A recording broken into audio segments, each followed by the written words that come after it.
In this episode, I'll talk about how important it is to take care of how you are being with your horse, just as much as, or maybe a little more than, you take care of what you're doing with your horse. And I'll also share a couple of favorite meditations that I use to get myself back into being in a better state. So here we go, episode 40, being versus doing. Hi, I'm Karen Rohlf, and welcome to Horse Training in Harmony. This podcast is about you making progress with your horse in a way that you both can love. It's about learning how to move and be in harmony. Because yes, you really can develop a horse to be both athletic and happy. When we show up as our best selves for our horses will show up for us. So, let's get started. A lot of times we spend much of our focus thinking about what to do with our horse, what exercise to do, what strategy should we use, what technique should we use, how are we using our aids. And yeah, of course, that's important. We need to have the skill and to have the discipline of honing our skills and making really good choices for our horses in order for them to progress. But as I referred to back in episode 9 on a podcast called How and What, I mentioned how we have to think about not only what we're doing, but how we're doing. And part of looking at how we do what we do is to look at how we be with a horse. Now, I know that that's not correct grammar, but we do have to think about how we be. And be prepared. I have to warn you, this is going to be a bit of a musing, again, a podcast musing. I have some notes, but I'm really just going to kind of see where this goes. So who knows what we're going to talk about here. Anyway, when I think about being and how I'm going to be with my horse, it's more than just how we're acting, right? It's more of the energy that we give off. If I was like a hippie, I'd say it was like the vibe we give off. You know, it's all the same. It's energy. We all have energy. We're all connected by energy. Energy exists, whether you believe it or not. And we're all in some sort of energy state with some sort of vibrational frequency. It's happening. So the more that we understand that it's happening, and then we can realize that we have choices, we can change it. So it's really about our emotional state. It's very much connected to our emotional states. And really, I think it's probably even deeper than that, because you can be a certain way and have different emotions washing over you. Now, I think horses, most of all, need us to be ourselves. So this is not about telling you how you're supposed to be. There is no right way to be other than to be your authentic self. Now, I think probably if I had to pick, to give you some clues to get a little closer, what's in common, no matter who you are, that our horses might appreciate, I think it could boil down to two things: being calm and being coherent. And by coherent, I mean that you make sense within yourself. Something that humans are not always good at. So we know that horses read intention and they read body language. So what I mean by coherent is we want to make sure that our thoughts and our actions are lining up. And if we can do that, it actually opens up a pretty big range of what we can be feeling and still be our best selves and still be coherent and still, be in a state that our horses can understand and even connect with. So it's not about just being happy. And I know I talk about being happy. I talk about making sure our horses are happy, and I talk about us being happy. But there's this great Gandhi quote who said, happiness is when what you think, what you say, and what you do are all in harmony. So again, it's this coherence.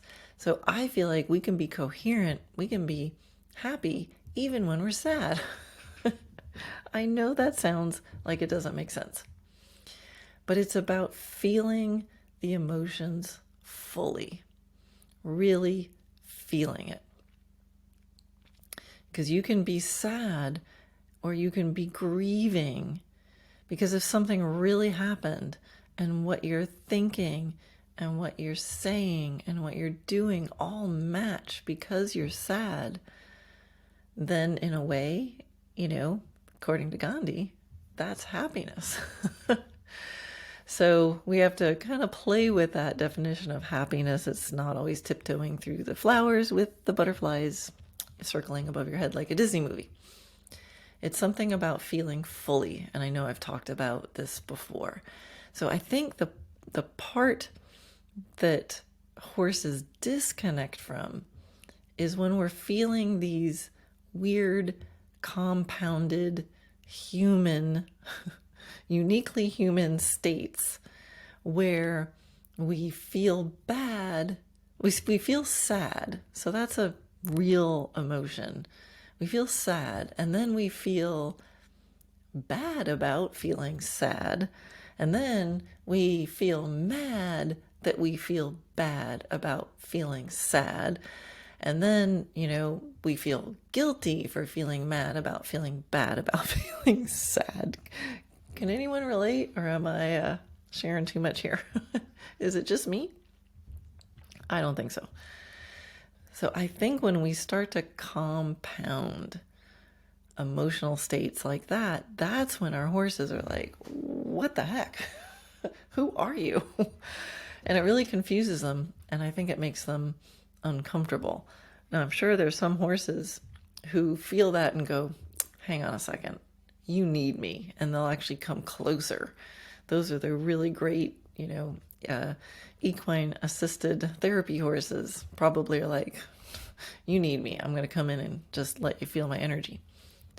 But I think for most horses, if we approach them in this state of compounded emotions stacked on top of each other, they are going to look at us and be like, you make no sense.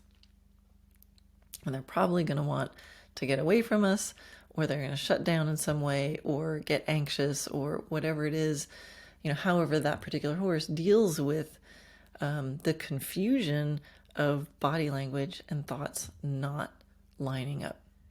So if you have doing things with your horse and you have being with your horse, or the way you be with your horse, how do you choose what to prioritize? Well, if you do stuff without being aware of your way of being, you can still get some stuff done. So you can do stuff even if you're not at your best self. You can get stuff done. You can train horses. But chances are it's probably going to be a little harder than it needs to be. Now, if you focus just on being and you neglect the doing part, then maybe you don't make so much progress, you don't get so much done, but chances are your horse is going to like you better. So you can, ideally you balance it out and you put attention into being a certain way and noticing how your horse responds to how you're being, while at the same time you're accumulating your skills and you're strategizing wisely, and you're paying attention to what you're doing with your horse. So we don't have to choose. Ideally, we're always thinking about our being, and then some of the time we're doing stuff. And this is just about really being being our best. And we've probably all seen the power of this. I'm sure if you've been around horses, if you've had trainers, if you've taken lessons, if you've watched lessons or clinics, you've probably seen this scenario. Someone is having trouble with their horse, and a trainer comes up and says, "Can I play with your horse?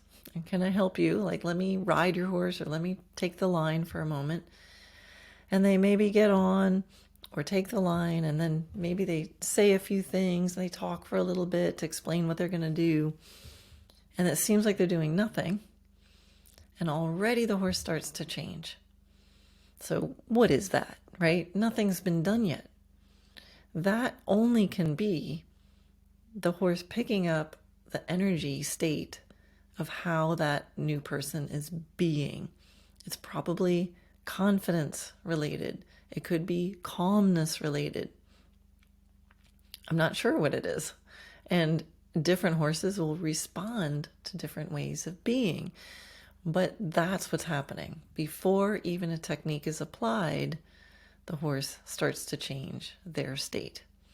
And that's the other thing with emotions, is because they're energy, they can be put out by either the person or the horse. And once they're put out there, I mean, it's happening. It's in the environment.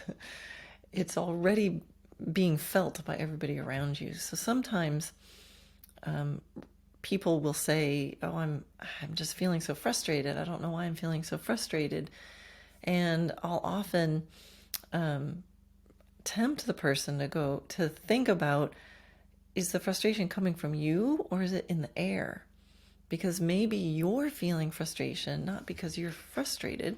Maybe you're feeling frustration because it's coming from the horse. And of course, that goes the other way too. If you're feeling an emotion of fear, then fear vibration is out there, and your horse can pick up on it too. And they don't even know why. They just know in your presence, they feel fear. Not because they originally started out scared of you, but because they're connecting to that energy. I know that my horses go better when I'm in a good mood. I mean, without fail. It doesn't mean they're always perfect when I'm in a good mood, but even if I have a training challenge, for some reason, it doesn't bother me.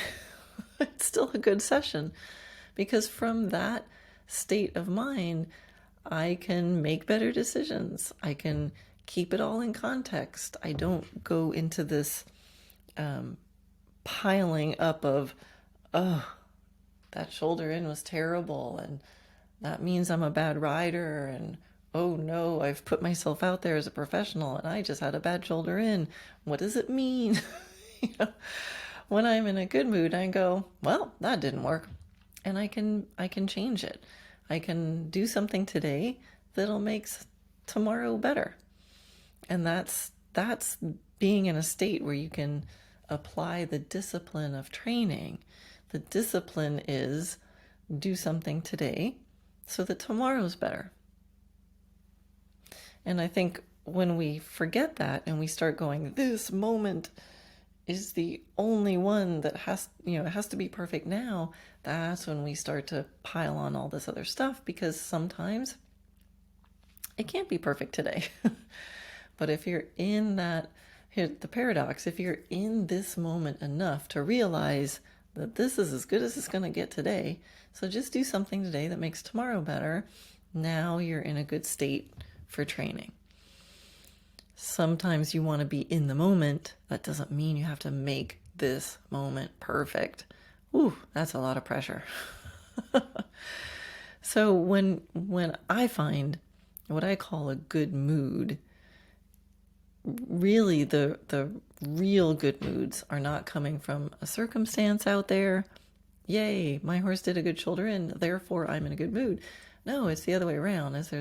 There's something inside of me that is feeling and flowing, and it's resilient. I can make a million mistakes and it doesn't bother me, because I'm not hyper focused on that and giving it undue meaning that it doesn't need. Just because I didn't have a good shoulder in doesn't mean I'm a horrible rider in general. Now I have a new filly. I just got a 1-year-old. She just turned 1. She's Iberian, so she's half Andalusian, half Lusitano, and she just came to my property in the last couple weeks. So here I am with this new horse, right? The baby horse. It knows very little. It's got so much to learn, and it's plunked down, and I'm like, wow, what do I do? And it's easy to get so excited, right? There's so much to learn. I could have this, in my mind, I have a checklist of all sorts of things I could be teaching her. And what I find myself doing is, I have a couple things. All right, we got to get her used to the grooming stall. We got to get her used to, haltering and taking the halter on and off and lowering her head and relaxing. There's some stuff like that for sure. But I am putting most of my focus on not being hyper focused. I'm putting most of my planning is thinking about how do I want to be around her? What do I want her to feel from me when she's around me? And that's just really fun to see actually how many things on my checklist I can get done without really feeling like I'm training. So taking a little saddle pad and rubbing her with it, I could be thinking, I need to get her used to this so she's not scared of it so that I can put the saddle on and so I can ride her. Or I could just be thinking, being with me is so relaxing. I'm in a good mood. There's no pressure. And I just happen to be holding this thing and it's all good. So with my filly, I'm spending so much more time thinking about how I want her to feel around me and how I need to be in order for her to feel that. And from that, calm, happy, because I'm coherent and what I'm thinking, saying, and doing are all matched, and that it's no pressure. We have time. Isn't this fun? Aren't we being curious? You're totally okay. From that state, lots of things are happening. She's easier to halter. She's easier to pick her feet out.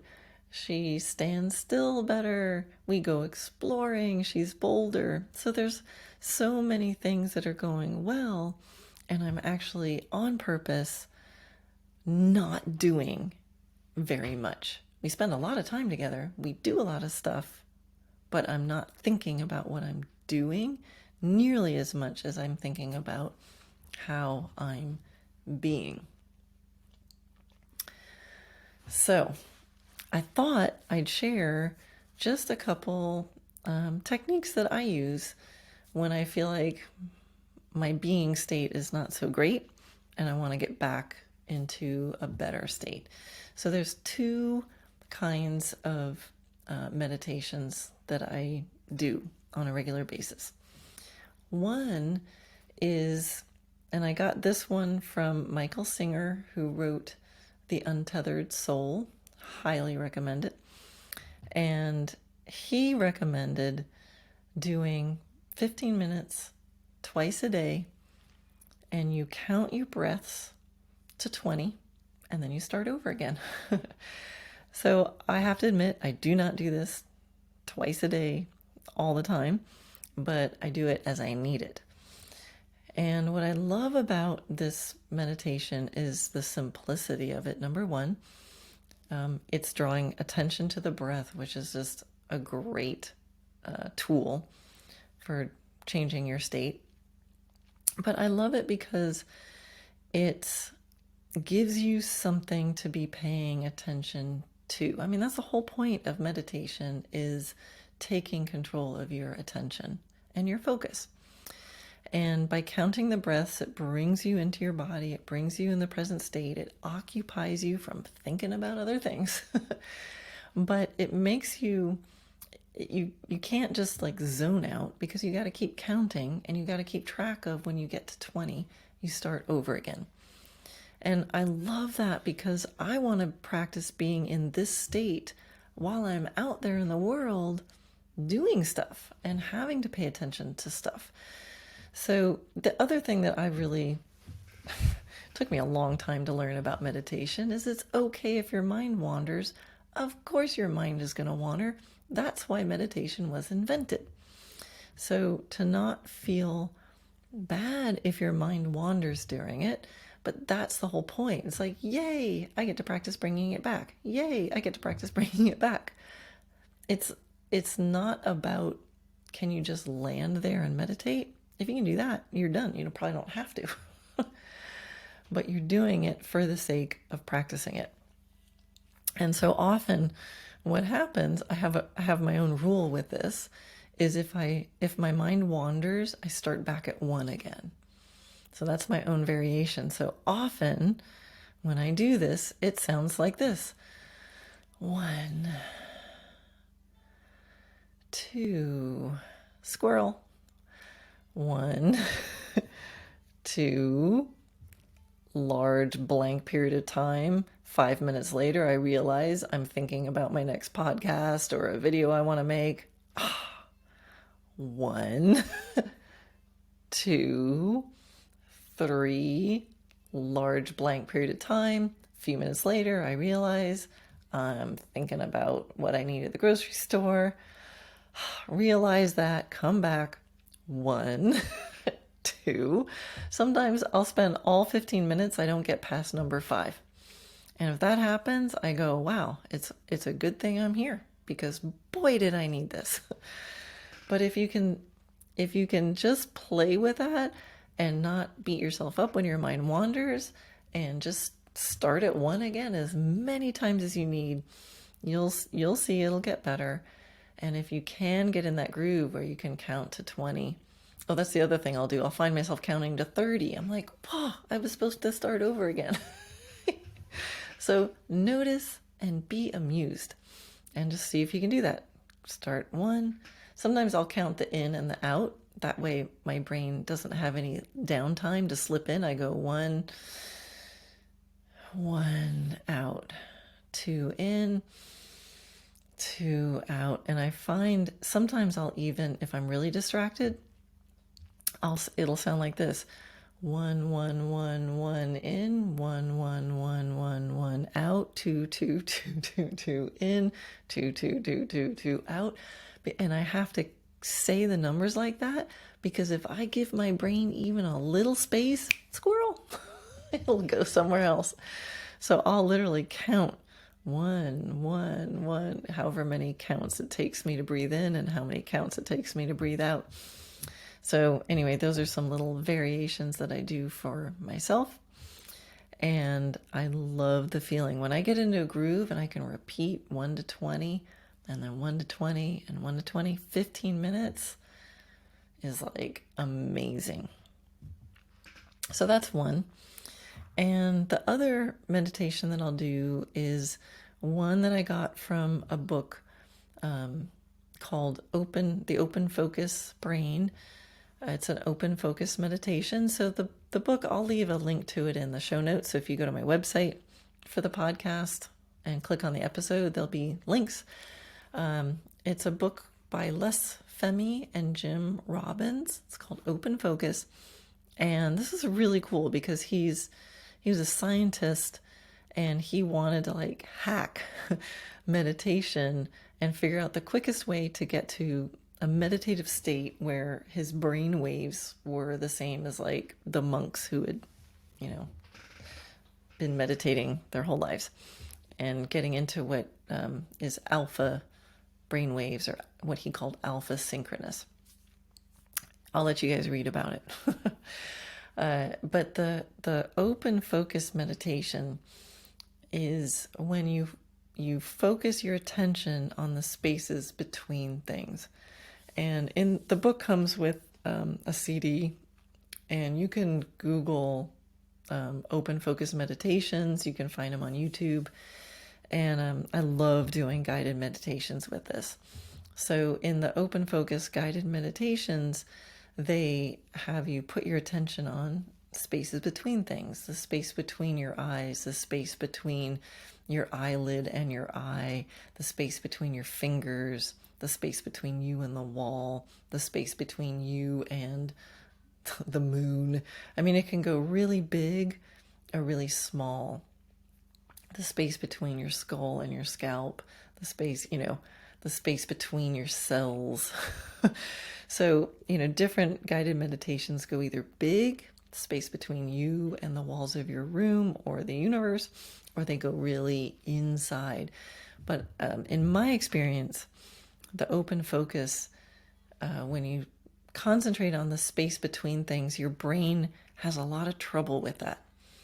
It can't grab onto spaces. And so if you're consistent, and this is why I like the guided part, you can hang in there, and pretty soon your brain just goes, I give up. And that's the point. So when your brain gives up, I love the feeling. It just feels like it just opens. And when I get in that state, usually my jaw drops, literally. Like, I can do this when I'm riding around sometimes, and literally I'll be like riding around with my mouth open. And I usually notice when like a bug goes in or something. That's what my body does. It's like my jaw just relaxes and I feel just open. I feel like everything is just passing through me, like I'm empty. That's a really cool feeling. But you can do some reading on this alpha brainwaves and alpha synchronous.